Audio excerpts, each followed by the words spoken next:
అభివృద్ధి చేయడం చేతకాని రేవంత్ రెడ్డి సర్కార్ కేసీఆర్పై అసత్య ప్రచారాలు చేస్తోందని కూకట్పల్లి ఎమ్మెల్యే మాధవరం కృష్ణారావు మండిపడ్డారు.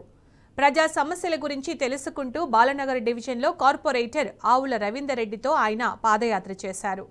కాంగ్రెస్ ప్రభుత్వానికి ప్రజలు బుద్ధి చెప్పే రోజులు దగ్గరలోనే ఉన్నాయని కృష్ణారావు అన్నారు. దేశంలో ఎక్కడా లేని విధంగా కాళేశ్వరం లిఫ్ట్ ఇరిగేషన్ ప్రాజెక్టును కేసీఆర్ ప్రభుత్వం నిర్మించింది అన్నారు. తెలంగాణ రాష్ట్రాన్ని సాధించడమే కాకుండా దేశంలోని అగ్రగామిగా నిలబెట్టిన నాయకుడు కేసీఆర్కు నోటీసులు ఇవ్వడం బాధాకరమన్నారు. కాళేశ్వరం ద్వారా హైదరాబాద్లోని ప్రతి ఇంటికి నీళ్లిచ్చిన ఘనత బీఆర్ఎస్ ప్రభుత్వానికి దక్కుతుందని మాధవరం కృష్ణారావు అన్నారు.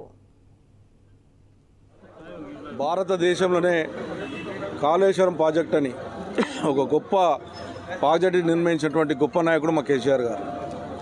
ఇవాళ హైదరాబాద్ నగరంలో మంచినీరు లేక కుండల బద్ద చేసినటువంటి సంఘటనలు చూసాం. మరి హైదరాబాద్ నగరానికి ఈ రోజున 30 టీఎంసీల నీళ్ళు వస్తున్నాయంటే అది కాళేశ్వరం ద్వారానే మరి ఇప్పటిదాకా జరుగుతుంది వస్తుంది. అలా మల్లన్న సాగర్ కానీ కొండపోసమ్మ సాగర్ కానీ ఇలా ఎన్నో అభివృద్ధి కార్యక్రమంలో పాల్పంచినటువంటి గొప్ప నాయకుడు ఆ రోజున కేసీఆర్ గారి నాయకత్వంలో హైదరాబాద్ నగరానికి ఈరోజు ఇంటింటికి నీళ్ళు ఇవ్వగలిగినామంటే ఆయన చేసినటువంటి గొప్పతనమే. దాని మీద ఇలా విచారణ పేరు మీద కాంగ్రెస్ పార్టీ కక్ష స్వరూపకంగా పెట్టి మా నాయకుని ఇలా తెలంగాణ రాష్ట్రాన్ని తెచ్చినటువంటి గొప్ప నాయకుని కేసీఆర్కి నోటు చేయడం అనేది ఇది ఒక బాధాకర విషయం.